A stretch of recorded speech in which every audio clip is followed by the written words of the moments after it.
Okay, so a new topic for today. We're going to talk about this thing called Jordan canonical form. So the question that this arises from is this one. What if a matrix is not diagonalizable? And we talked a lot about diagonalizing matrices for the last couple of lectures, I guess it was. And remember, we have this nice punchline. A matrix is diagonalizable by the same exact process, same diagonalizing basis, if and only if there exists a basis of Rn consisting entirely of eigenvectors. Right? So that is the magic answer to the question. If you want to diagonalize a matrix, the way you do it is find a basis of eigenvectors, an entire basis of Rn consisting only of eigenvectors. That's how you diagonalize, right? So wonderfully simple, crisp answer. But as we also sadly know, sometimes we don't get enough eigenvectors. There just aren't enough eigenvectors. So that's the knot in this sentence, right? I mean, that's how it might be possible that you can't diagonalize the matrix. There aren't enough eigenvectors. Okay, so then what do you do, right? I mean, the idea, let me just remind you, let's go back to this discussion here, right, where we were talking about what is this process of diagonalization. And the idea is that we're trying to understand a linear transformation. We've got some linear transformation. For whatever reason, we want to understand it in simplest possible terms, in at least a certain way. And we make the realization that simply changing the basis with respect to which I look at it, right, that's perfectly reasonable, I might be able to get that linear transformation represented in this really convenient way, namely with a diagonal matrix. Chock full of zeros. Right? It's wonderful. Okay, so it remains now, let's consider the case. Now, suppose the matrix is not diagonalizable, so we can't do this. This is not possible. It still remains we might want to understand that linear transformation in kind of along those same lines, So roughly speaking, what we want to talk about is what is the consolation prize when diagonalizability fails. What is the at least we can still, what is that thing, right?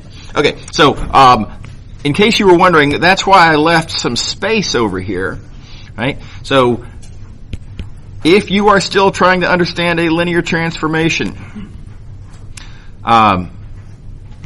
if you are allowing yourself to understand that linear transformation by way of conjugations, aka change of basis, right? Given that, sadly, the answer to this question is no, can't always do that, right? What is it that you can always do?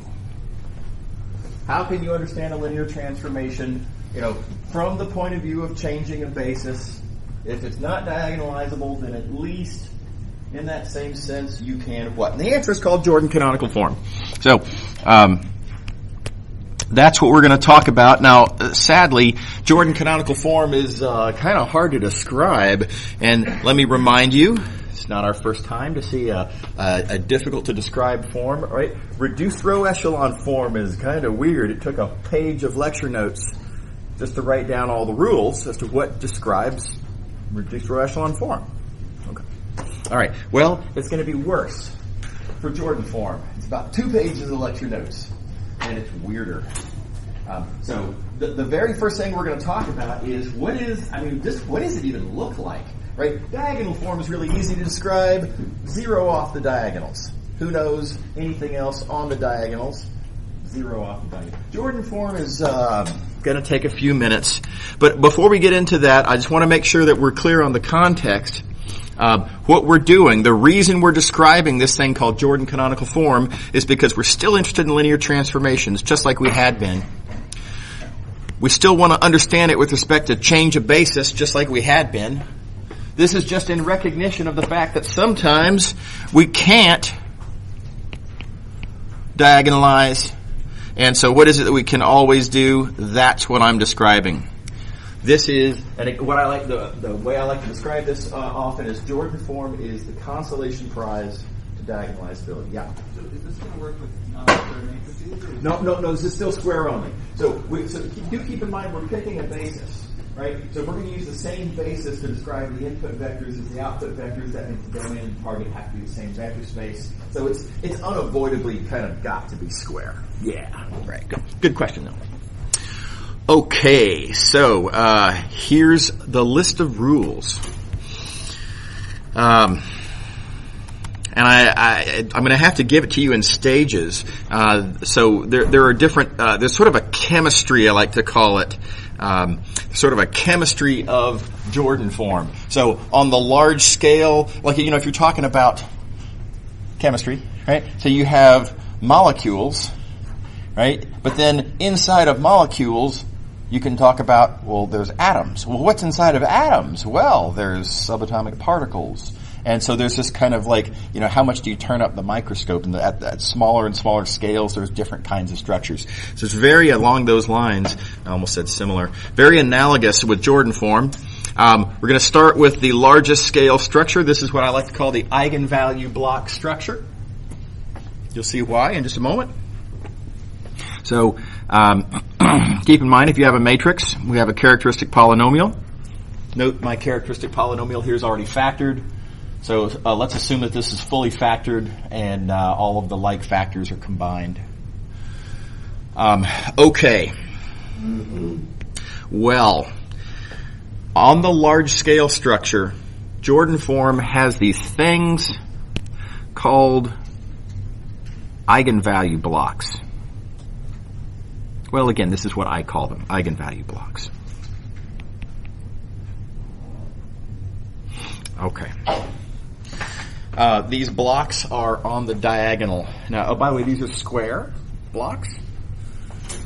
They're on the diagonal in the sense that the upper left and lower right corners themselves are specifically on the diagonal. And why do we call these eigenvalue blocks? Well, because on the diagonals of the eigenvalue blocks, you get the eigenvalues.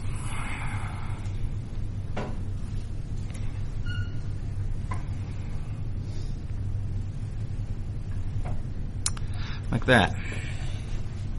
So each one of these blocks corresponds to an eigenvalue. So you're going to get lambda minus R1 to the power of M1. That factor, the corresponding eigenvalue of R1 corresponds to this block whose diagonal entries are all R1. Okay. All right. So that's the first thing I'll mention. Second thing, the size of the blocks correspond to the multiplicities.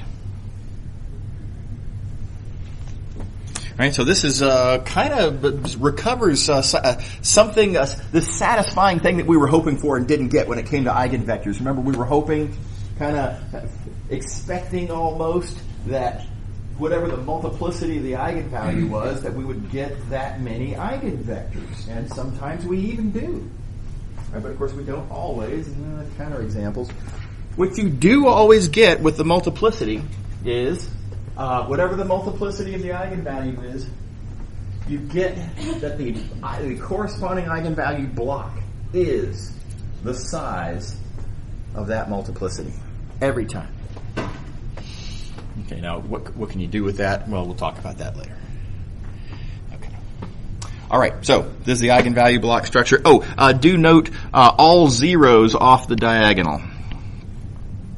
So all zeros outside of these diagonal eigenvalue blocks. So on the eigenvalue block structure, the matrix is kind of, you might say, mostly zeros. And you can start to see why Jordan form is kind of desirable, because a form that's got a lot of zeros in it means that we're describing, there's very little non-zero stuff in here that we're actually using to describe the transformation. Okay. Yes? Yep. What's off the diagonal?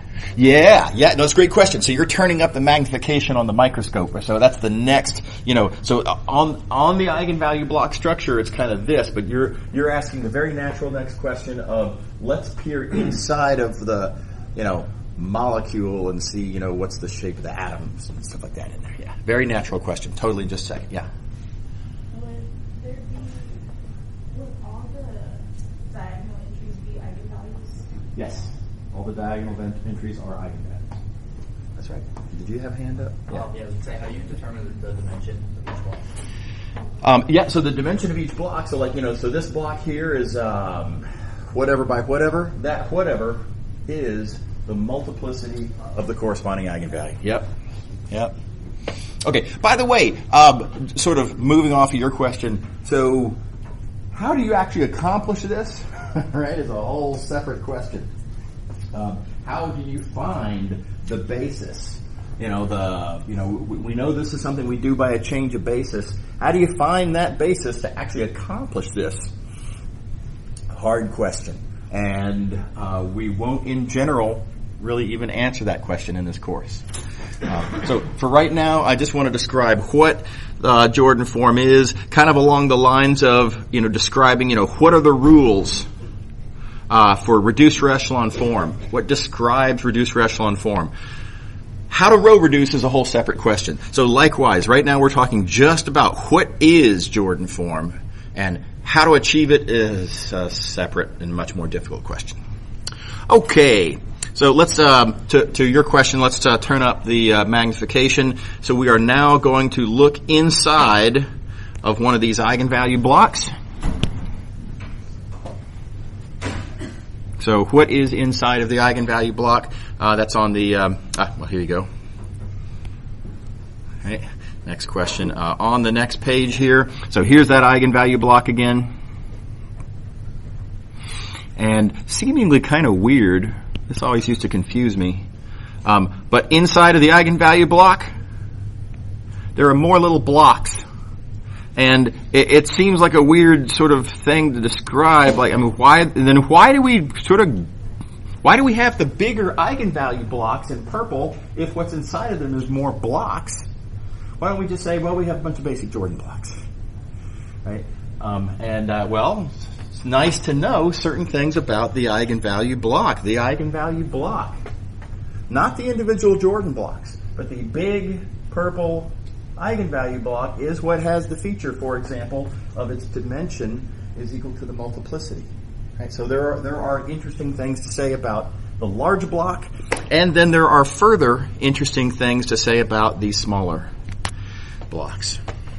Okay, so these Jordan blocks, let's see here, again, they're all on the diagonal. Let's see, where did I write that? Yeah, on the diagonal. We have all zeros outside of the basic Jordan blocks. Now don't forget, we also have all zeros outside of the eigenvalue block. So we're racking up a lot of zeros here. There's zeros outside of the eigenvalue block. Even inside the eigenvalue block, there's zero outside of the Jordan blocks. And of course, we have yet to talk about what's inside of the Jordan blocks. Right? Okay. Everybody on board so far?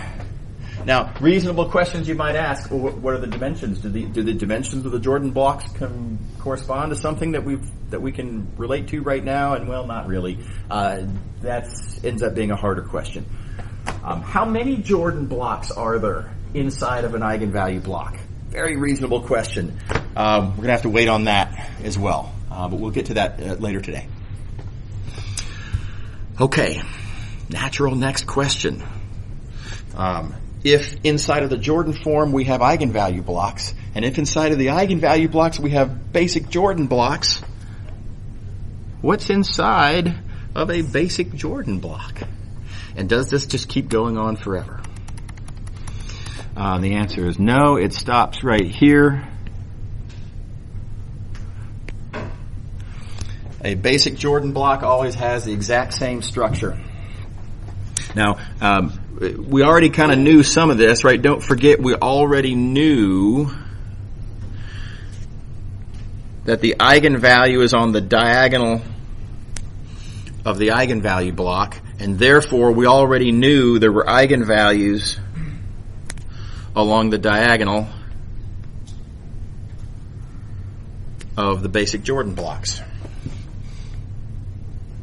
Right? That's sort of previously noted. So what else is there inside of a basic Jordan block? Well, it's a remarkably simple structure.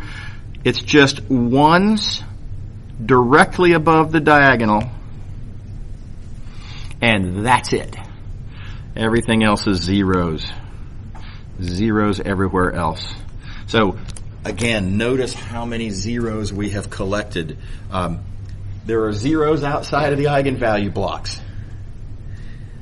Inside of the eigenvalue blocks, there's zeros outside of the Jordan blocks. And inside of the Jordan blocks, it's still mostly zeros. It's zeros other than the diagonal and just one above the diagonal. Okay, now, this is the form. That's the rules. Describe this thing called Jordan canonical form, sometimes just called Jordan form.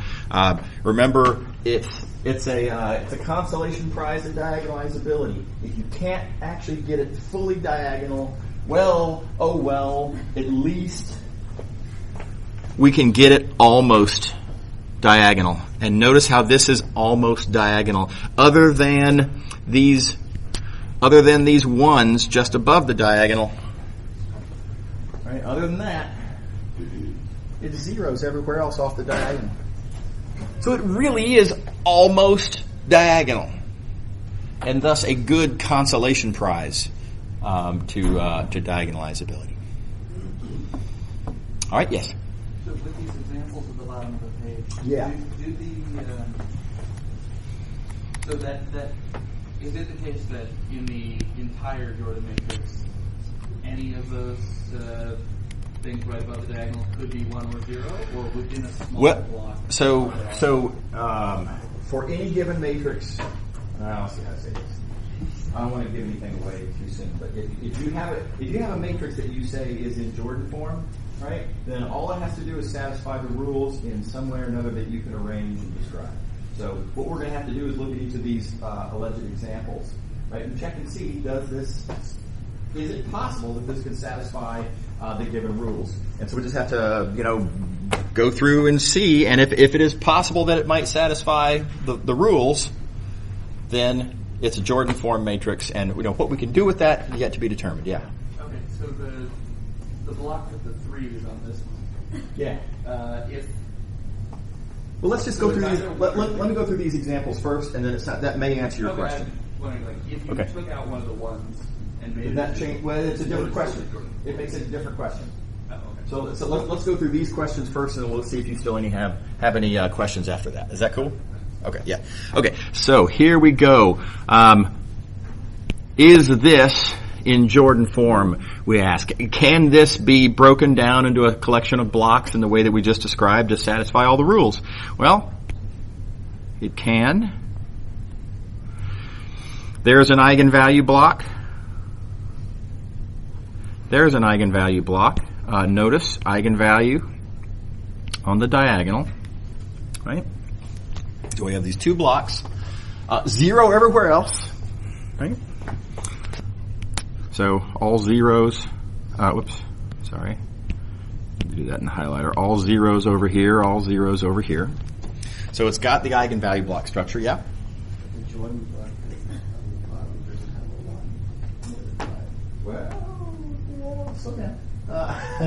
So keep in mind what you're describing is a Jordan block, right? How do you know that this is supposed to be a Jordan block that's 2 by 2? Yeah. Okay. Yeah. Right. So we have to consider all possible cases. Is there a different point of view on this that could satisfy the rules? And it turn out that it does. But good catch. Good to be on the lookout for that. Okay. So let's see here. So looking. Okay, all right. So now where are the basic Jordan blocks inside of here? Let's consider some scenarios. Could I draw my basic Jordan block like this? Would that satisfy the rules? And no, it doesn't. This does not satisfy the rules because one of the rules is that inside of an eigenvalue block, But outside of the basic Jordan blocks, it's got to be all zeros. And that is not a zero. So you cannot declare these to be the basic Jordan blocks inside of that eigenvalue block. It doesn't satisfy the rules. Everybody on board? Okay. All right. So let's see here. Okay, but of course what we can do is do that. And that is a basic Jordan block because eigenvalue on the diagonal, just ones above the diagonal, all zeros everywhere else, and that's fine. Okay. All right, so that's good. Now what about down here? So you bring up a very reasonable complaint. Doesn't there have to be a 1 here? And, well, not really. Because I can do this. Now I've got zeros outside of the basic Jordan blocks as required. Now bear with me. To the question of can a 1x1 block be a basic Jordan block, keep in mind what the rules are for basic Jordan block. You've got to have the eigenvalue on the diagonal. Okay, that's okay, no problem. Sure, 5 might be an eigenvalue. And then you need to have, for every entry above the diagonal, it has to be 1, just above the diagonal. Well, that's what we call vacuously true, right? There are no entries that are just above the diagonal. And therefore,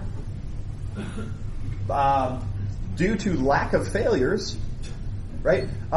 Yes. Right? Now, you could call it, well, yeah, well, there was no opportunities for failure. Okay, that's not a rule. Right? The rule is not dissatisfied anywhere, so a 1x1 block is a perfectly fine Jordan block. So this is totally fine as a basic Jordan block, as is that totally fine as a basic Jordan block. Everybody on board? All right. Notice all zeros outside of the basic Jordan blocks, and all the rules are satisfied. So this is cool. This is a Jordan form matrix. All right. Another example. I'm going to be quicker with these next examples, just because we got to get stuff done here. But so there's the first eigenvalue block. There's the second eigenvalue block. Jordan blocks are like that, and that, and that. Right? So we've got a 1 just above the diagonal, right, as required. 1 just above the diagonal, as required. All zeros outside of the eigenvalue blocks. All zeros outside of the Jordan blocks. And all zeros below the diagonal inside of the basic Jordan blocks. So all the rules are satisfied and we're good. Everybody see the ideas here? Right. Okay. Roughly speaking, the way you can strategize about this is that the ones are going to tell you, in some sense, when you can and cannot sort of stop one basic Jordan block and start the next one. Right? So, for example, I can't do this, right? Because that 1 says that that needs to be inside of the basic Jordan block, so you have to do like that. And this 0 right here, in some sense, tells you that you have to stop one there and start the next one here. Otherwise, it's breaking the rule. Okay. All right, last example, real quick.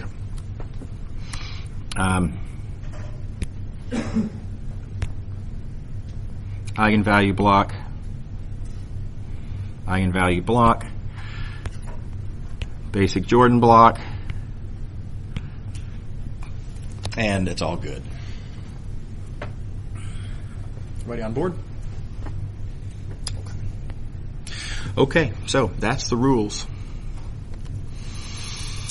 And this Jordan canonical form that we just described has the feature that you can always take any matrix and put it in the sense of by way of change of basis, by way of conjugation, preserving the underlying linear transformation, you can always put it into Jordan canonical form. Okay. All right.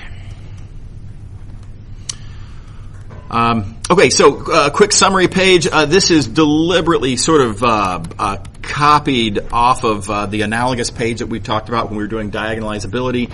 One of the big differences is that this was a D when we were talking about diagonalizability. So the consolation prize is that, look, by way of conjugations, okay, you can't necessarily always get it into a diagonal form, but you can always get it into Jordan form.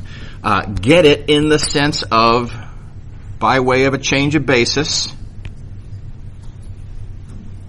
through a change of basis matrix.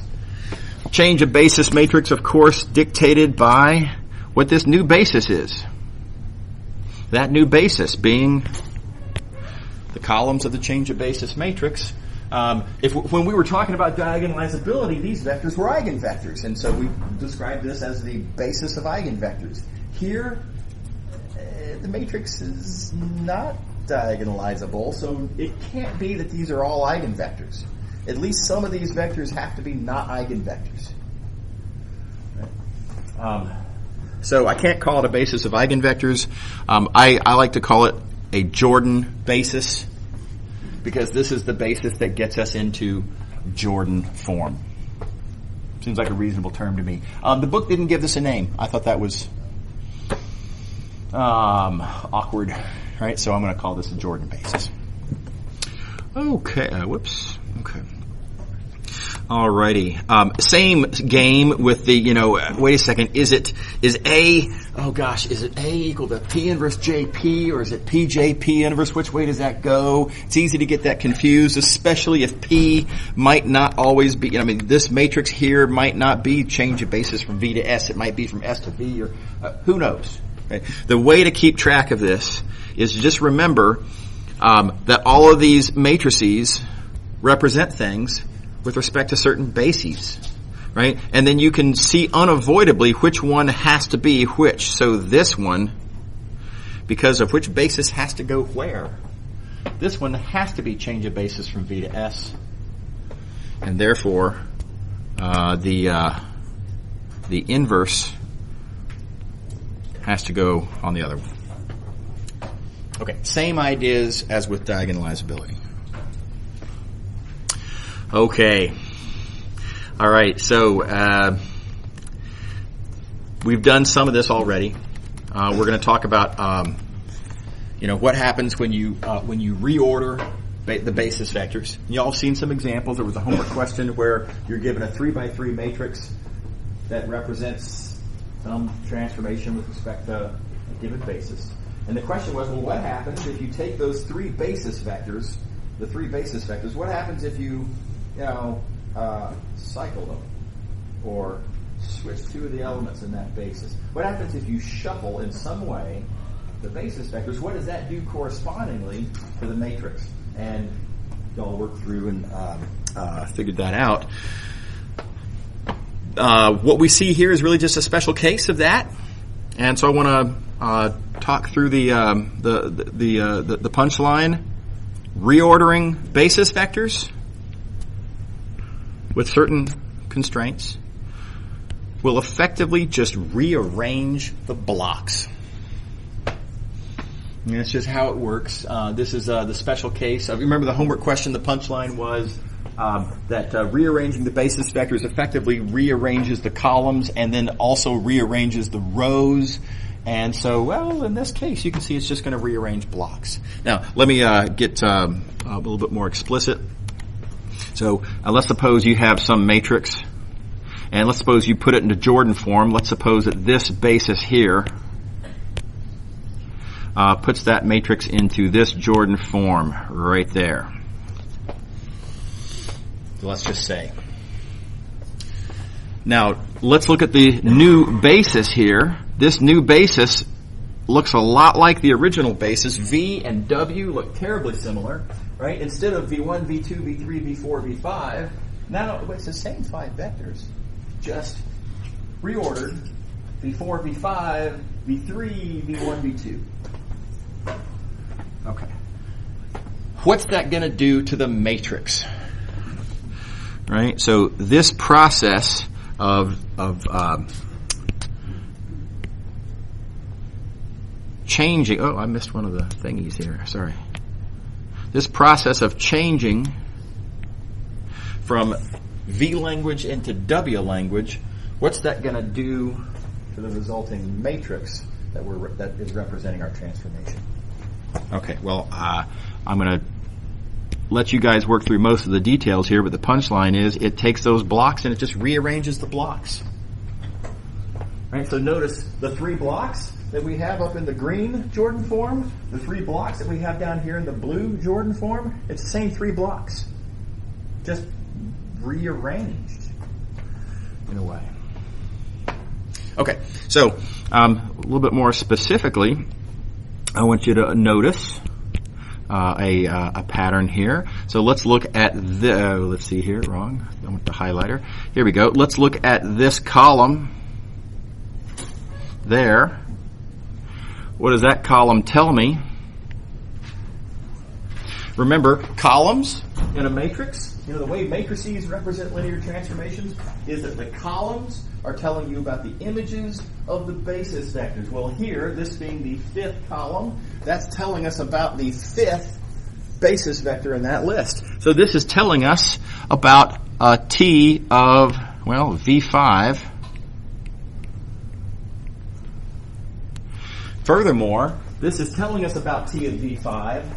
In the language of the V basis, the coefficients are 0, 0, 0, 1, and 6. And so it's telling us, you know, in the with the understanding that we're using the bases in that order, that T of V5 is 1 V4 plus 6 V5. Yeah? Well, here's the thing. This column says exactly the same thing. This describes the exact same equation. Right? This is telling us now, let's think it through from the point of view of this matrix, which is understood to be in the language of this W basis. This is the 2nd column over here. Well, being as it is the 2nd column, this is telling us about the image of the 2nd basis vector. Oh, wait, that's still V5. Right? It's telling us about that 2nd basis vector's image. Now, it's telling us about that image, that same image, coefficients being 1, 6, and then 0, 0, 0. Okay, fine. So 1 V4, 6 V5, and then 0 times all the others. And notice, again, exactly the same thing. Yeah? What if you had switched the 4 and 5? Yeah, then the crash and burn. And yeah, I'll talk about that in a minute. Yeah. Absolutely. Good catch. Absolutely. Okay, so what I've done here, though, notice that, you know, this analysis of this column anyway checks out that really the upper matrix and the lower matrix, they're saying the same thing. They're just saying the same thing, and again, with different languages. This is saying, this right here is saying that equation over there with respect to the W basis. Up there, the different column right, is saying in a different language exactly the same thing. Okay, so I want you guys to think through for yourselves just the same sort of process. Persuade yourself that this column and this column are saying exactly the same thing, right? Etc. That column and that column are saying exactly the same thing as each other. Okay, so these two matrices definitely represent the same linear transformation. All right, so you can furthermore see now how the shuffling of the blocks corresponds to the shuffling of the basis vectors. Let's walk through that. In some sense, those first two vectors here, I'm going to say in a way kind of correspond to that block. Let me talk through what I mean by that. This first block corresponds to the first two columns. The first two columns are telling you about the images of these first two vectors. Secondly, this block has non-zero entries only in the first two entries of each column. That means these columns are describing images that are linear combinations of the first two vectors. Right? Okay, well, ditto that and this.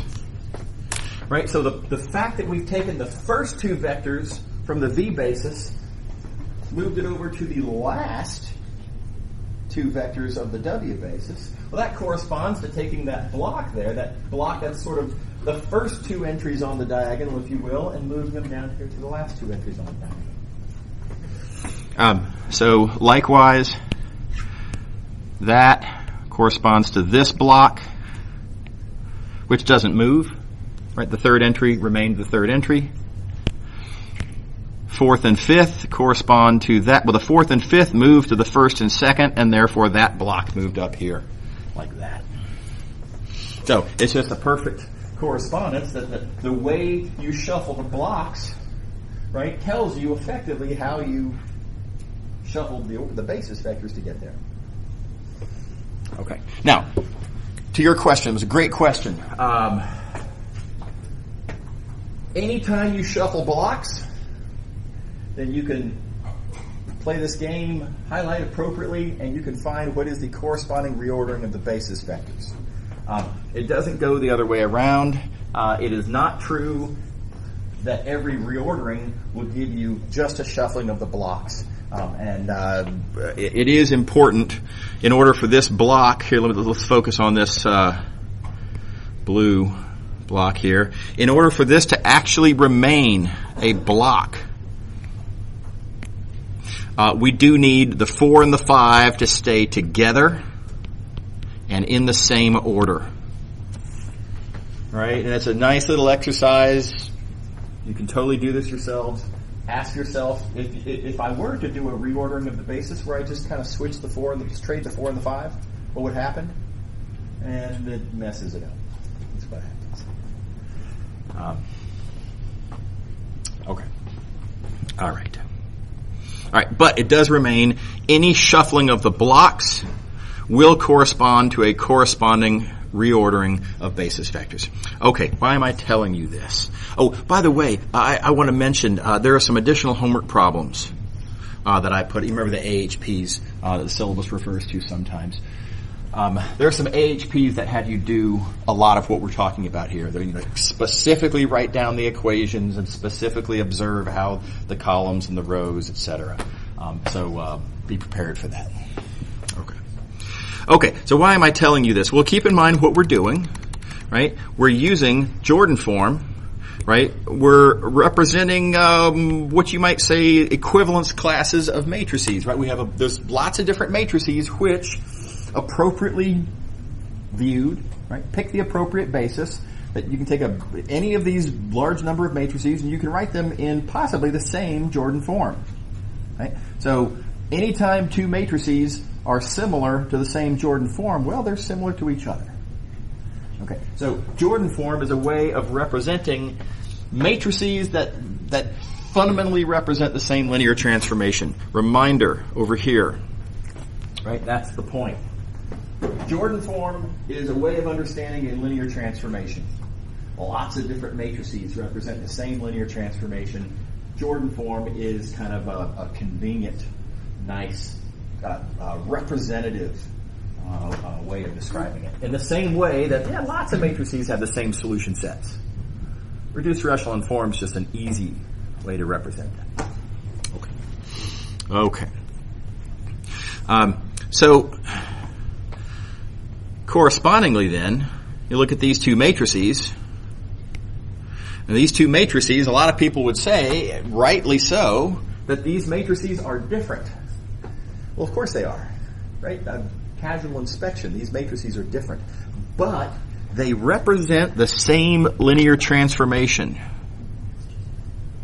Right? So these are, different, but nevertheless, equivalently convenient ways of representing the underlying linear transformation that we're really fundamentally interested in in the first place. So the idea is, because these rearrangements are similar like this, right, they represent the same transformation, we consider these Jordan forms, these rearranged, block rearranged Jordan forms to be,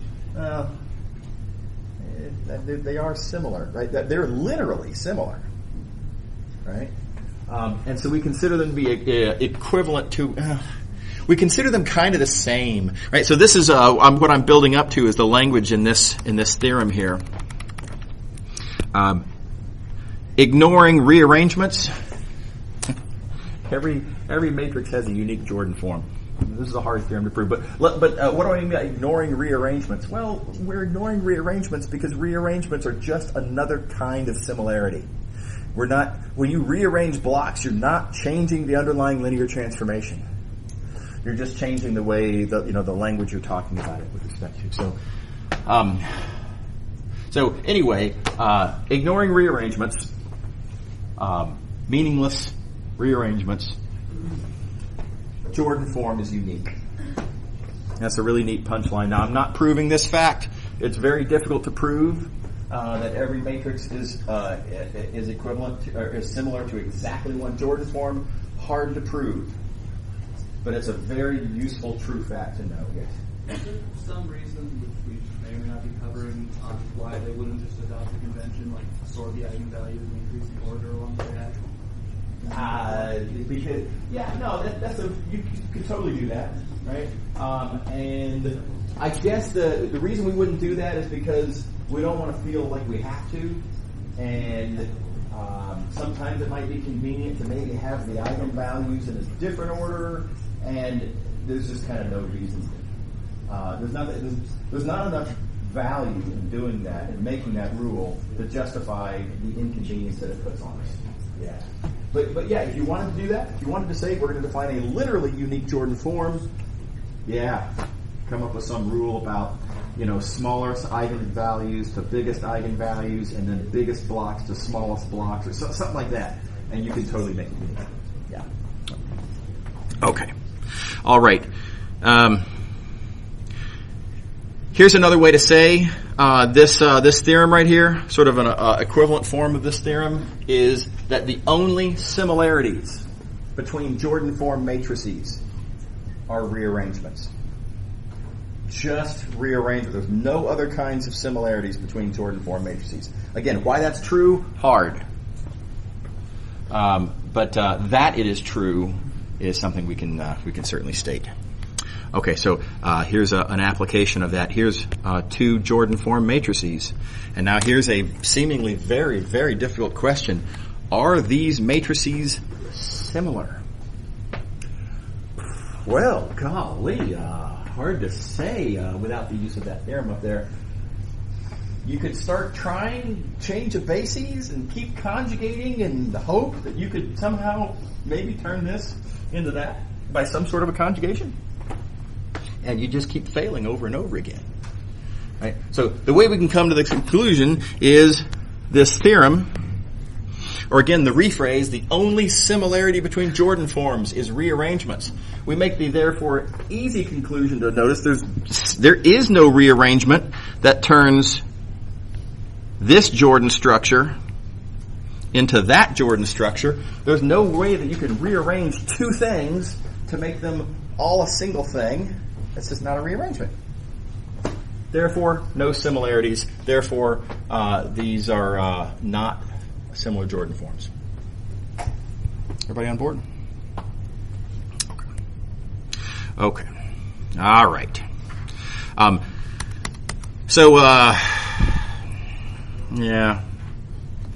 Let's go back over here to this page. Jordan form is the consolation prize to diagonalizability. Diagonalizability was very closely connected to eigenvectors. Okay, well, then you would think Jordan form would at least have some connection to eigenvectors. Right? Here you have it. With diagonalizability, you have a full basis for Rn consisting of eigenvectors. Here you have fewer eigenvectors, but hey, maybe those eigenvectors might still mean something. And there is a great answer to that question. It's going to come from this breakdown here. Remember, if you have a Jordan form matrix, remember that the columns are telling you about the images of the basis vectors. So, the basis vectors, whatever those basis vectors are, let's call them V1 through Vn. That's our Jordan basis. The columns are telling you about the images of those basis vectors. So this column here is telling you about the image T of the ith basis vector Vi, and it's telling you T of Vi in terms of, the script V basis.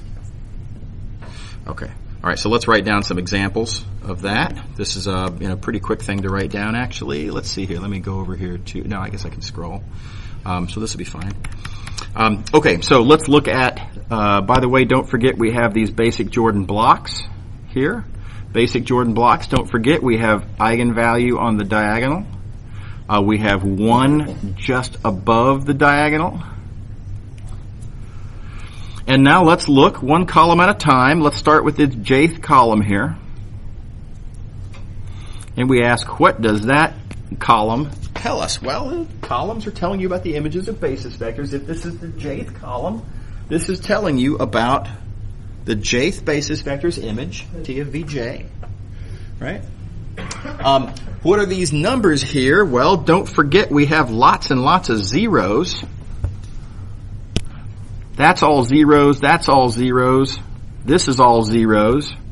Chock full of zeros. The only non-zero terms in this column are the lambda on the diagonal and the 1 just above the diagonal. And that gives you these two terms here. Right, so lambda on the diagonal in the jth column, that means this is lambda in the jth entry of the jth column. That means we have lambda Vj. Right? The 1 just above the diagonal in the jth column means this 1 is in the j minus 1th entry. And so you get 1 Vj minus 1. Okay. All right, so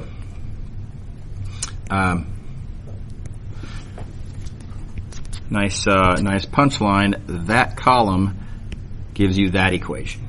And analogously, this column gives you that equation. And so what's the difference? How come these two equations are different?